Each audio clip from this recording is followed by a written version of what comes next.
Masalan, o'yingoh ham bor ekan. Hurmatli obunachilar, Shahboz ukamiz uyni sotib bering, real narxini chiqarib bering deganiga keldik. Agora bozor ro'parasida joylashgan domimiz 5 etajli, 4 etajga joylashgan. Uyimiz o'zi asli 3 xonali bo'lishi kerak. 100 kvadratdan iborat. Katta xonali bo'lish uchun proyektni o'zgartirib 2 xonali qilgan. Shuni birgalikda arzon qilamiz. Padzini ham akkuratligina ekan, kattagina ekan, toshlar terilgan, hammasi chotka ekan padzini ham. Balandga tayinlangan uylar. Assalomu alaykum. Shahbozjon, yaxshimisiz? Sog'lashim, madad yaxshimi, charchamaysiz? Uyni sotish kerak, ko'chonman. Güzel, срочно aka. Uyingizda bitta shunday ko'raylik. Keyin narxini chiqarib, real narxini birinchi mehmonxonadan boshlaymiz.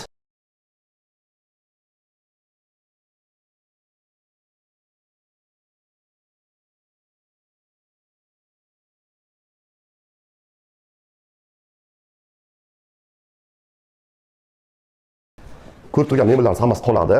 Prixoshkamiz ham katta holda bo'lib turibdi. Yaxshi mebellar qo'yib qo'yib, tuzorlab qo'ysam, o'tiradigan zona bo'lib qoladi. Qulaylari qaysi nima qildirgansiz uyda? Istiqbol bo'lganmi? 100 kvadratlik uy. 180 kvadratlik 90 o'rinli katel qo'ygan. Yasab bo'lsa bu uyni 40 ming dollar pul beraman aka. 40 mingchi balandroqda. Hozir Cobalt 180 deb so'raganday bo'ldi. Ijtimoiy tarmoq eng arzon kreditchisiz. Hozir qarshi lider bo'lib turibsiz. Shuning uchun kelishtirib bering, bir 35 mingga bering, bir baraka topsam. Aka, bu 38 mingga beraman. 36 yarim mana, baraka. Osonsa deymiz.